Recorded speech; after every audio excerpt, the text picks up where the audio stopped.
Good morning, my sweet peas, my pumpkins. How are you?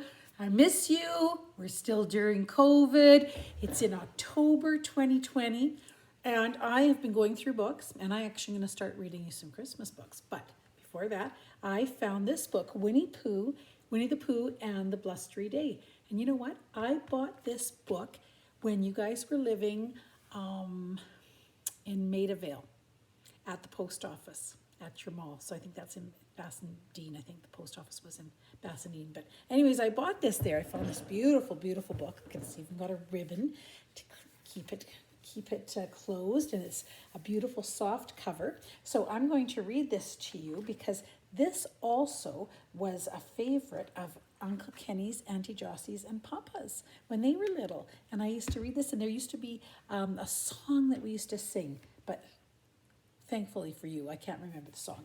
So here we go, Winnie the Pooh and the Blustery Day. So it's going to be hard for me to kind of show you the pictures and read. So I'm going to do my best here. One fine day, the east wind traded places with the west wind, and that stirred things up a bit in the 100-acre wood. And on that windy day, Winnie the Pooh decided to visit his thoughtful spot. As he walked along, he made up a little hum. Oh, the wind is lashing lustily, and the trees are thrashing thrustily, and the leaves are rustling gustily, so it feels that it will undoubtedly be a rather blustery day. Okay,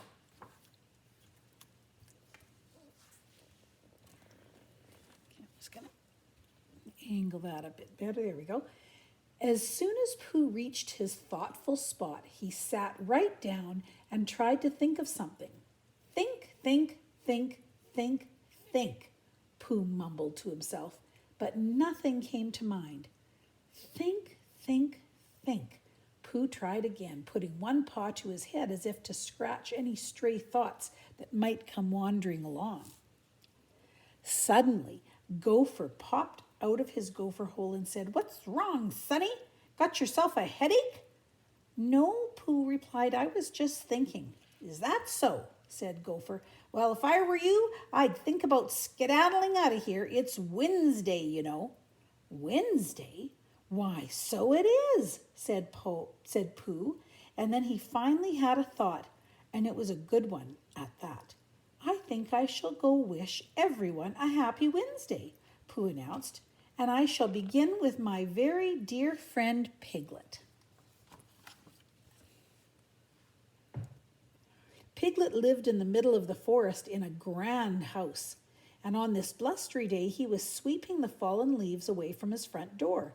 He had just swept the last leaf away when a big gust of wind blew it right back at him, scooping him up and whisking him away. "I don't mind the leaves that are leaving," Piglet observed. "It's the leaves that are coming." And with that, he was blown right into Pooh Bear. "Happy Wednesday," said Pooh, as another great gust of wind lifted Piglet right off his little pink feet. "Well, it isn't very happy for me," Piglet said with a gulp. "Where are you going?" Pooh cried, running after his friend. "That's what I'm asking myself," Piglet said. "Where?" "And what do you think you will answer yourself?" Pooh asked, grabbing hold of Piglet's scarf just before he floated out of reach. "Ooh, that must be a pretty strong wind."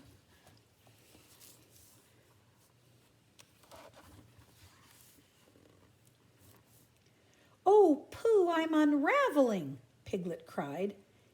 Indeed, he was, or rather his scarf was. Like a pink kite on a long green string, Piglet went sailing off into the sky. "Oh dear," he stammered, clutching onto the string. "Hang on, Piglet," cried Pooh from down below. It wasn't long before Piglet was flying over Kanga's house. Kanga had just hopped outside to get the mail. "Look, Mama," said Roo, peering out of his mother's pouch. "A kite." "That's not a kite," said Kanga. "It's Piglet." And before Kanga could say another word, Pooh skidded to a stop in front of her. "Happy Wednesday, Kanga," he said. Happy Wednesday, Roo. Can I fly Piglet next, Pooh? Roo asked. Roo thinks Piglet's a kite. But Pooh and Piglet had already breezed past little Roo. Oh dear, oh dear, oh dear, oh dear, oh dear, oh dear, cried Piglet as he swooped right and left in the gusty air. Oh, bother, Pooh exclaimed, bouncing and sliding along below him. When Piglet finally found the nerve to look down, there was Eeyore looking up at him.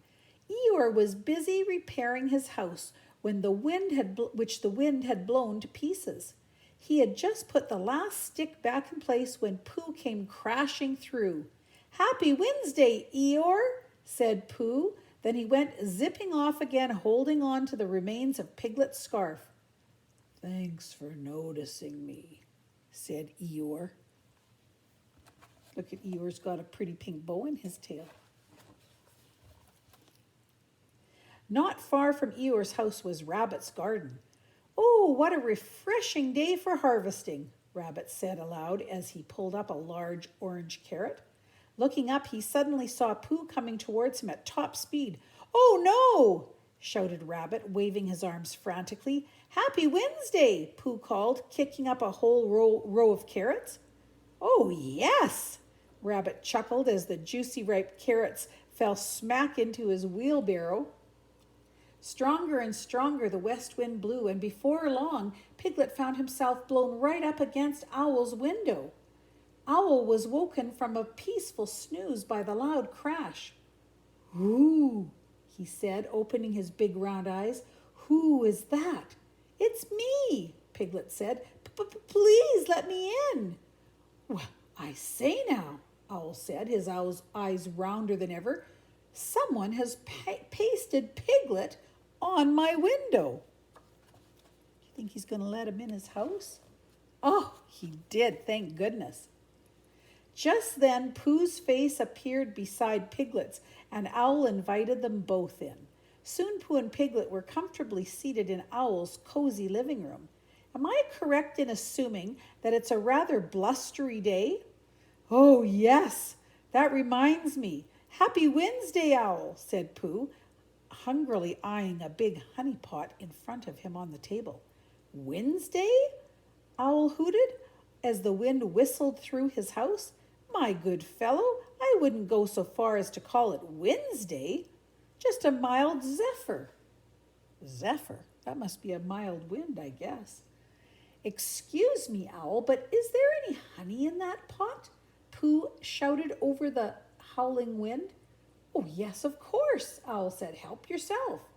While Pooh eagerly reached for the pot of honey, which the wind had just blown clear across the table, Owl continued with his story.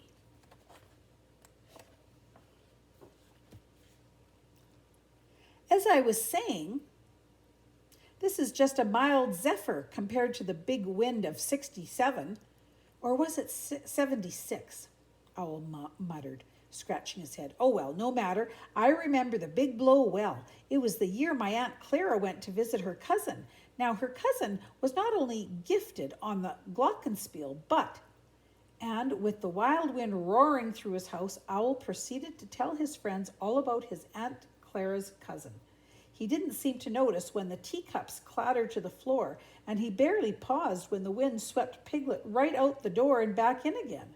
It wasn't until the whole house came crashing down around his ears that Owl finally finished his tale. That Owl, he's a talker. As soon as Christopher Robin heard the news, he hurried to the scene of Owl's disaster. What a pity, said Christopher Robin when he saw the state Owl's house was in. I don't think we will ever be able to fix it. If you ask me, said Eeyore, when a house looks like that, it's time to find another one. Then he shook his head and said, it might take a day or two, but don't worry, Owl. I'll find you a new one. Oh, Eeyore's very helpful, even though he sounds so down and out. Good, said Owl, settling back in his rocking chair. That will just give me time to tell you about my Uncle Clyde. And that's just what he did. On and on, Owl talked until the blustery day turned into a blustery night. Look at, they all look pretty tired. I think Owl's putting them to sleep. For Pooh, it turned out to be an anxious sort of night, filled with anxious sorts of noises. One was a particular noise he'd never heard before. Brrr. It wasn't a rumble, it wasn't a grumble, it wasn't exactly a growl, but whatever it was coming from just outside Pooh's door. Is that you, Piglet? Pooh called, but no one answered. Eeyore? Pooh tried again, and finally, Christopher Robin? When there was still no answer, Pooh got out of bed and went to investigate. And being a bear of very little brain, he decided to invite the new sound in.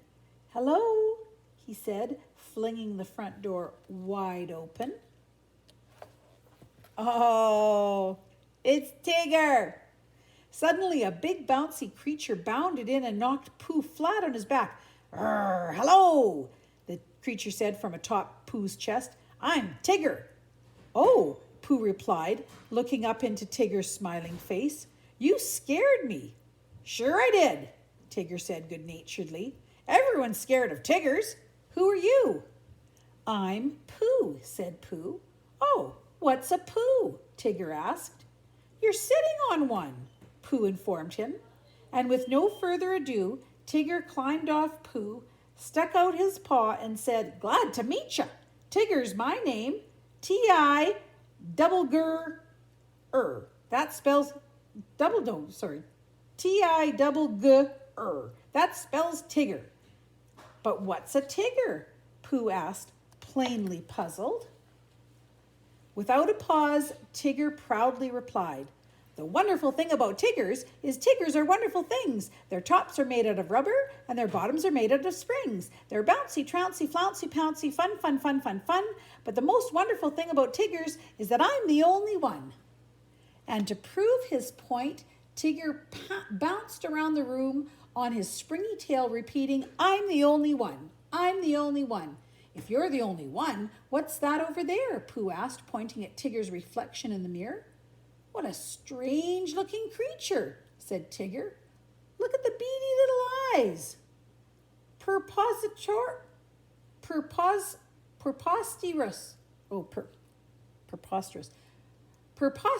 chin and ridiculous striped pajamas.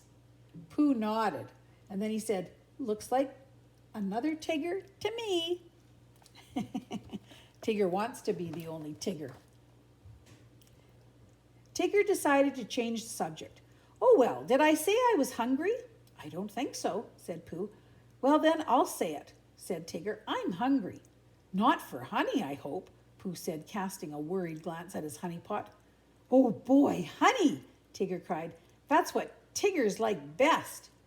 I was afraid of that, Pooh said as Tigger plopped down at the table, grabbed the honey, and dug his paw in. Yum, Tigger said, putting a glob of honey in his mouth. Yuck, he said when he swallowed his first mouthful. Tiggers don't like honey, he gagged. That sticky stuff is only fit for heffalumps and woozles. You mean elephants and weasels? Pooh corrected him. That's what I said, heffalumps and woozles, Tigger said. Well, what do what do they do? Pooh inquired. Oh, nothing much, Tigger said nonchalantly. Just steal honey. And with that, he went bouncing out the door and into the night. Oh dear, that probably is going to worry Pooh. Suddenly, Pooh was all alone. Or was he? Pooh had a horrible feeling that at least one heffalump, or was it a woozle, was lurking about outside. So he bolted the door and picked up his pop gun, determined to stand guard over his honey. Hour after hour, Pooh kept his lonely vigil, while the very blustery night turned into a very rainy night. Lightning flashed, thunder crashed, and somewhere between the flashing and crashing, Pooh fell asleep. Pooh dreamed he was surrounded by heffalumps and woozles of all shapes and sizes. Some were black and some were brown, some were up and some were down, some had polka dots, some had stripes, but they all had one thing in common. They all wanted to steal his honey. As Pooh tightly clutched his honey pot, one of the heffalumps turned into a watering can and began dousing him with water. The chilly drops cascaded over Pooh, soaking him from head to toe. He woke up suddenly, and the heffalumps and woozles were gone, but the water remained. It was already up to Pooh's knees, and much more was leaking in through the ceiling. Pooh slogged across the flooded floor to his mirror. After studying the very damp bear reflected there, he said, "Is it raining where you are?" And without even waiting for an answer, he said, "It's raining where I am too." As a matter of fact, it was raining all over the 100-acre wood. The rain came down, down, down, and the river rose up, up, up, rising so high it finally crept out of its bed and into Piglet's. Poor Piglet was terrified. With the water swirling around him, he grabbed paper and pen and frantically scribbled, "Help! Piglet! Me!" Then he placed the message in a bottle and tossed it out his window and into the raging river. Oh my goodness, look at all that water. I've never seen that before. As the rain came down, Piglet tried to scoop it up into a big iron pot, but the pot was not, most definitely not, big enough for all that water. Floating atop a wooden chair, Piglet kept on scooping, but as he was scooping, he went sailing right out the door. Meanwhile, Pooh was having quite a difficult time himself. He had managed to save 10 honey pots, and he sat with them on the branch of a tree high above the river. More than ready for his supper, he stuck his head into one of the pots, but as Pooh tried to sop up his supper, the river sopped up Pooh, for he fell off the branch and into the swirling water below, upside down, with his head still stuck in the honey pot. Pooh was carried along with the current. The 100-acre wood got floodier and floodier, but the water couldn't come all the way up to Christopher Robin's house, so that's where everyone gathered. Everyone except Piglet, Pooh, and Eeyore, that is. In the midst of all the excitement, Eeyore stubbornly stuck to his task of finding a new home for Owl. While Eeyore was off house hunting, Roo made an important discovery. "Look," he said, "I've found a bottle and it's got something in it too." "It's a message," Christopher Robin declared. "It says, 'Help, Piglet, me.'" Turning to Owl, he said, "You must fly over to Piglet's house and tell him we'll make a rescue." What a good friend, what good friends they are. As Owl flew out over the flood, and soon he spotted two small objects below him. One was Piglet caught in a whirlpool, and the other was Pooh floating downstream, his head still stuck in the honey pot. "Oh, Owl," Piglet said, "I don't mean to complain, but I'm so scared." "Be brave, little Piglet," Owl advised. "Chin up and all that sort of thing. It's awfully hard to be brave when you're such a small animal," Piglet pointed out. "Then to divert your small mind from your unfortunate predicament, I shall tell you an amusing anecdote," Owl offered. "It concerns a distant cousin of mine." Do you think that'll help poor Piglet? Owl had just begun his story when Piglet cried, "I beg your pardon, Owl, but I think we're coming to a flutterfall, a falterfall, a very big waterfall." "Please," said Owl, holding up a warning wing. "No interruptions." But Piglet was already being carried away by the current. A moment later, he fell over the falls with Pooh close behind him. Head over heels, the two friends tumbled down the rushing, gushing waterfall, down, down, down, until they finally landed in a quiet pool far, far below. Oh, there you are, Pooh Bear, Owl said as Pooh popped up on Piglet's chair. Now, to continue my story. Fortunately for Pooh, Owl didn't have time to finish his story, for they quickly floated to the river's edge where Christopher Robin and the others were waiting. Pooh! Christopher Robin cried, lifting him off the chair. Thank goodness you're safe. But where is Piglet? All of a sudden, something emerged from under the chair. It was Pooh's honey pot. Here I am, Piglet replied from inside the pot. Pooh, Christopher Robin cried again. You rescued Piglet. I did? Pooh said. Yes, Christopher Robin said, patting Pooh on the head, and it was a very brave thing to do. You are a hero. I am? Pooh said. Yes, Christopher Robin said, and as soon as the flood is over, I shall give you a hero party. Aw, isn't that nice? Even if it was by accident, he still helped Piglet. Pooh's party had barely begun when Eeyore came trudging in. I found a house for Owl, he said. I say, Eeyore, good show, Owl hooted happily. Where, may I ask, is it? Follow me and I'll show you, Eeyore said. So everyone followed Eeyore, but much to their surprise, when they got to Owl's new house, it turned out to be Piglet's house. Why are we stopping here? Christopher Robin asked.